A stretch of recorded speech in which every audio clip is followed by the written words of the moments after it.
नमस्कार दोस्तों। 4 पीएम के देश की बात शो में एक बार फिर आपका स्वागत है। मैं कुछ आर्थिक प्रश्नों पर पिछले कुछ दिनों से आपके साथ वार्ता करता रहा हूं। आज चूंकि बजट का दिन है, 1 फरवरी है आज, और आज निर्मला सीतारमन ने नरेंद्र मोदी सरकार का 11वां बजट पेश किया है। इसको आप चाहें तो 12वां भी कह सकते हैं कि पहले छोटा बजट पेश किया जा चुका है, लेकिन मैं इसे कुल मिलाकर 11वां बजट ही कहूंगा। और मैंने अखबारों में भी लिखा है, आगे दूसरे मंचों पर भी मैं चर्चाएं करता रहा हूं कि आखिरकार निर्मला सीतारमन को क्या करना चाहिए। मैंने निर्मला सीतारमन के सामने कुछ सवाल रखे थे जो भास्कर में प्रकाशित मेरे लेख में दर्ज हैं, और उन सवालों में एक सवाल ये था कि आम लोगों की जेब में पैसा कैसे आएगा, यानी वो खर्च करने लायक पैसा उन्हें कैसे मिलेगा। क्या वो केवल उतनी ही कमाई करते रहेंगे जितनी कमाई में उनकी रोजी रोटी या रोजमर्रा की जिंदगी गुजरना मुमकिन है, या उनके पास कोई ऐसा पैसा भी होगा इसको लेके वो बाजार में निकलें और कुछ खरीदें। जब तक वो बाजार में नहीं निकलेंगे, कुछ खरीदेंगे नहीं या कुछ बचत में नहीं डालेंगे, तब तक देश की अर्थव्यवस्था में गति नहीं आएगी। और बजट को अगर पहली निगाह में देखा जाए, और खासतौर से अगर गोदी मीडिया के एंकरों की निगाह से देखा जाए, तो ऐसा लगता है कि देश के हर सामान्य व्यक्ति की जेब में निर्मला सीतारमन ने कुछ ना कुछ रुपया डाल दिया है। और यही प्रधानमंत्री नरेंद्र मोदी ने बजट के ऊपर बाद में जो अपनी प्रतिक्रिया दी, उस प्रतिक्रिया में उन्होंने कहा है कि ये नागरिकों की जेब में पैसा डालने का बजट है। आखिरकार ये कौन से नागरिक हैं जिनकी नरेंद्र मोदी चर्चा कर रही हैं, और ये कौन से नागरिक हैं जिनकी जेब में निर्मला सीतारमन ने कुछ पैसे डालने का वायदा किया है। ये दरअसल टैक्स पेयर नागरिक हैं, कर देने वाले नागरिक हैं, इनकम टैक्स देने वाले नागरिक हैं, प्रत्यक्ष कर देने वाले नागरिक हैं। ऐसे नागरिक कितने हैं इस देश में? देश की आबादी है तकरीबन 1.5 अरब, और ऐसे नागरिक कितने हैं? 3 से 3.5 करोड़।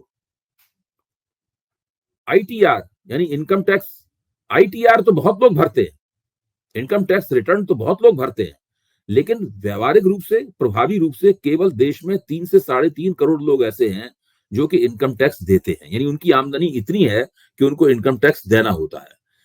जो फायदा हुआ है केवल उन लोगों को फायदा होगा जो इनकम टैक्स देते हैं। मुझे फायदा होगा, मैं इनकम टैक्स देता हूं।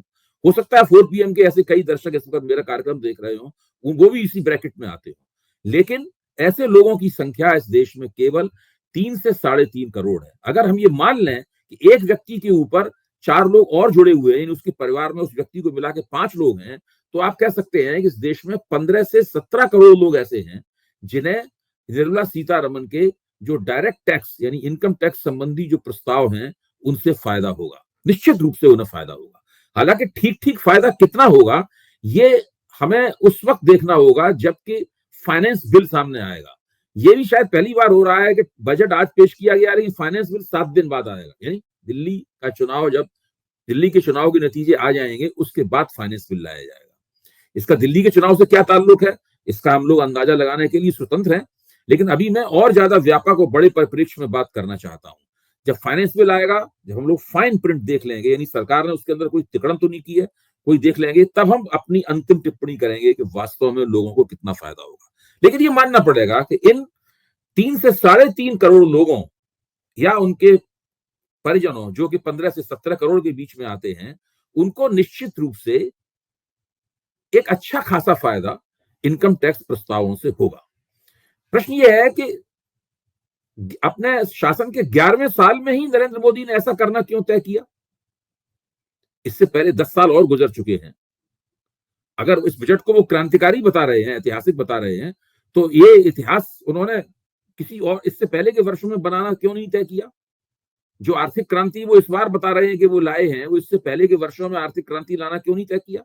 उसका एक सबसे बड़ा कारण यह है कि तब देश के मतदाताओं ने उन्हें स्पष्ट बहुमत 2014 में और 2019 में दे दिया था। तब उन्हें ना आर्थिक क्रांति के चक्कर में पड़ने के लिए वो तैयार थे, और ना ही इस संबंध में कोई इतिहास बनाने में उनकी दिलचस्पी थी। लेकिन चूंकि इस बार सीटें घटकर 240 रह गई हैं, इसलिए उन्हें आर्थिक क्रांति भी लानी है और इतिहास भी बनाना है, दोनों काम करने हैं। दूसरे 2 और डर हैं जो कि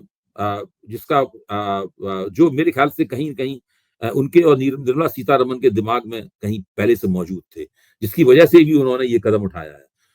वो पहला डर है बांग्लादेश में हुई घटना। बांग्लादेश में जिन लोगों ने शेख हसीना का तख्ता पलटा और सत्ता पर कब्जा किया, वो लोग कोई मार्क्सवादी भाषा में सरभारा या गरीब लोग नहीं थे। वो लोग विश्वविद्यालय के छात्र थे, और विश्वविद्यालय के छात्र आमतौर पर शहरी मध्य वर्ग से आते हैं, या अगर वो ग्रामीण मध्य वर्ग के होते हैं तो वो भी गांव के खुशहाल मध्य वर्ग से ताल्लुक रखते हैं मोटे तौर पर। नरेंद्र मोदी को लग रहा था कि जो भारत का शहरी मध्य वर्ग है वो काफी नाखुश है और उसके अंदर निराशा है।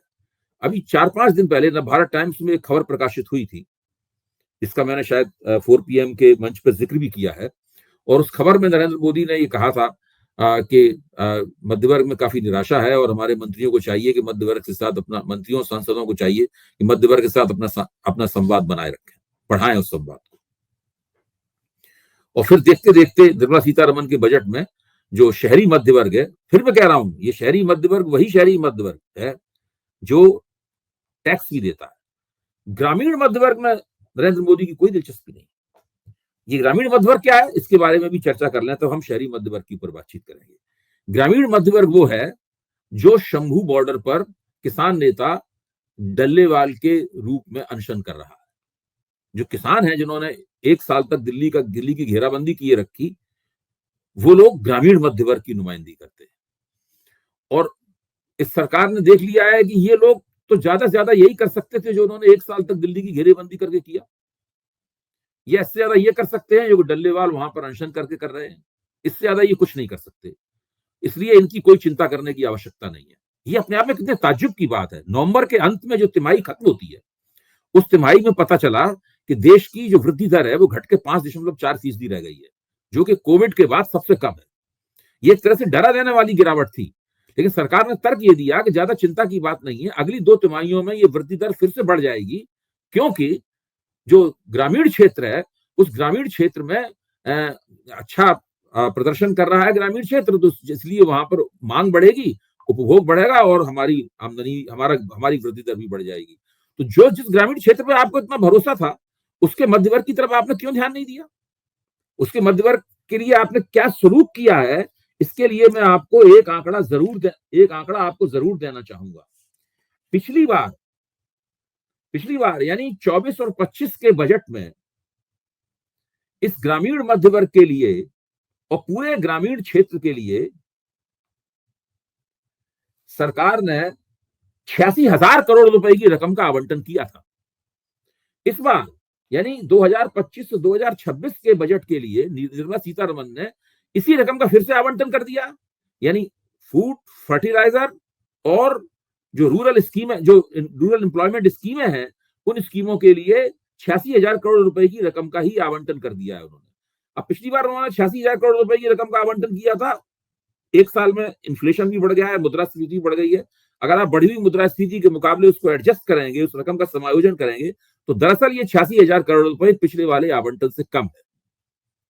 इसका सीधा मतलब है कि नरेंद्र मोदी को ग्रामीण मध्य वर्ग की कोई चिंता नहीं है, बावजूद इसके कि उन्हीं के सलाहकारों के शब्दों में ग्रामीण मध्य वर्ग अच्छा प्रदर्शन कर रहा है और वो उसकी वजह से अर्थव्यवस्था को राहत मिल सकती है, ग्रोथ रेट कुछ बढ़ सकता है। इसके बावजूद नरेंद्र मोदी ने उसकी कोई परवाह नहीं की।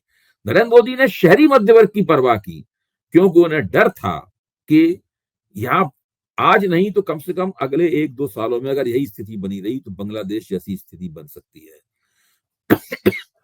दूसरा, नरेंद्र मोदी ये चाहते थे या चाहते रहे होंगे कि जब शहरी मध्य वर्ग के हाथ में पैसा आएगा और वो चीजों को खरीदने के लिए बाजार में निकलेगा, 3-3.5 करोड़ का एक बड़ा हिस्सा बाजार में निकलेगा और कुछ चीजों को खरीदेगा, तो जो शहरी इकोनॉमी है, जो अर्बन इकोनॉमी है, उसके अंदर कोई उछाल आएगा। अर्बन इकोनॉमी में अगर उछाल आएगा तो फायदा किसको होगा? जो संगठित क्षेत्र है, संगठित क्षेत्र, ऑर्गेनाइज सेक्टर जो है, कारपोरेट सेक्टर जो है, उसको लाभ होगा।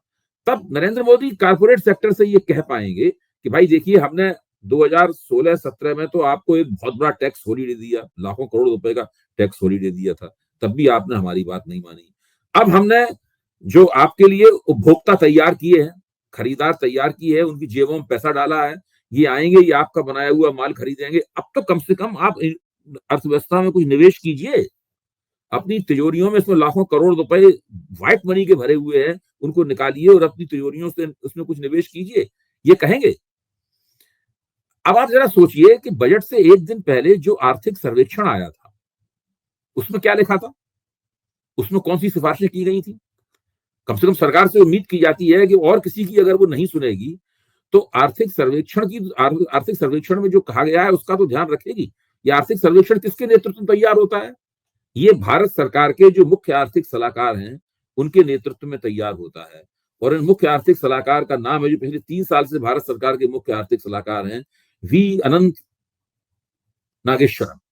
वी अनंत नागेश्वरन ने और उनके नेतृत्व में जो आर्थिक विशेषज्ञों की टीम है, उसने ये आर्थिक सर्वेक्षण तैयार किया है। ये आर्थिक विशेषज्ञों को चुनाव तो नहीं लड़ना है, ये तो सरकार से तनख्वाह पाते हैं, सरकार के लिए अर्थव्यवस्था संबंधी काम करते हैं और सलाह देते हैं सरकार को। तो कमोवेश जो आर्थिक सर्वेक्षण ये पेश करते हैं, वो अर्थव्यवस्था की कमोवेश सही तस्वीर होती है। इस आर्थिक सर्वेक्षण में वी अनंत नागेश्वरन ने जो भूमिका लिखी है, उसके पहले 10 पहरों में उन्होंने यूरोप और अमेरिका की वजह से जो दिक्कतें पैदा हुई हैं और यूरोप और अमेरिका को जो दिक्कतें हैं, उससे जो ग्लोबल पैमाने पर दिक्कतें पैदा होंगी, डीग्लोबलाइजेशन शुरू हो जाएगा, उसकी चर्चा की। उसके बाद के 10 पैरों में उन्होंने भारतीय अर्थव्यवस्था की समस्याओं की चर्चा की है। उन्होंने भारत सरकार को 2 नसीहतें दी। इन दोनों नसीहतों पर गौर करना जरूरी है। पहली नसीहत उनकी ये है कि भारत का जो निजी क्षेत्र है, उसको चाहिए कि वो अपने यहां काम करने वाले कर्मचारियों की तनख्वाहें बढ़ाए, यानी उनका जो वेतनमान है, उस वेतनमान में बढ़ोतरी करे। उसकी वजह नागेश्वरन साहब ने ये बताई है कि पिछले 7 साल से इस निजी क्षेत्र का, यानी कारपोरेट क्षेत्र का मुनाफा बहुत तेजी के साथ बढ़ रहा है। इस वक्त ऐतिहासिक रूप से वो शिखर पर है, एक हिस्टोरिकल पीक पे है मुनाफा। कम से कम उस मुनाफे का फायदा वो अपने कर्मचारियों को दी जाने वाली तनख्वाह में करें। सवाल यह है कि क्या निजी क्षेत्र नागेश्वरन साहब की ये राय मानेगा?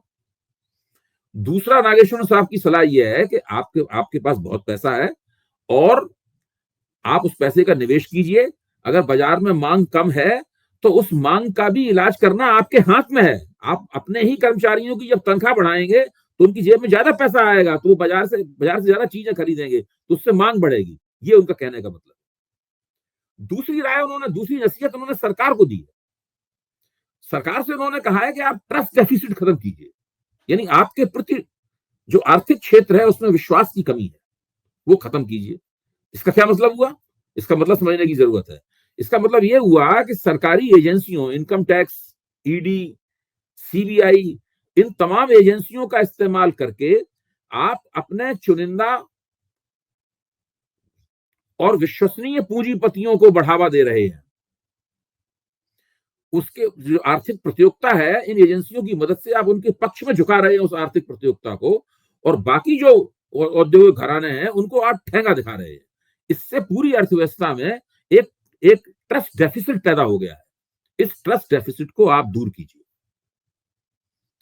निर्मला सीतारमण का जो बजट भाषण है, उस बजट भाषण में न तो नागेश्वरन साहब की जो पहली नसीहत है जो उन्होंने निजी क्षेत्र को दी है, उसका कोई असर, उसकी कोई झलक दिखाई पड़ती है, और न ही नागेश्वरन साहब की जो दूसरी नसीहत है उसकी कोई झलक उसमें दिखाई पड़ती है।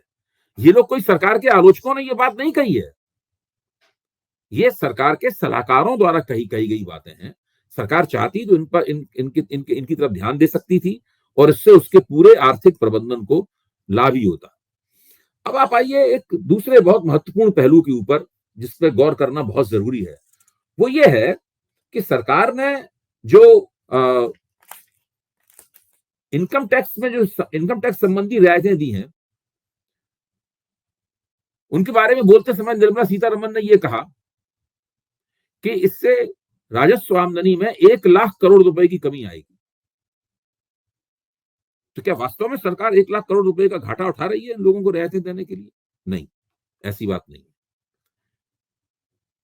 दरअसल सरकार की नीति यह है कि जो राजस्व के लिए जो टैक्स, राजस्व बढ़ाने के लिए जो टैक्स के जरिए पैसा लोगों की जेब से निकालती है, वो प्रत्यक्ष कर पर जोर देने की बजाय अब वो अपना सारा जोर जीएसटी पे देना चाहती है।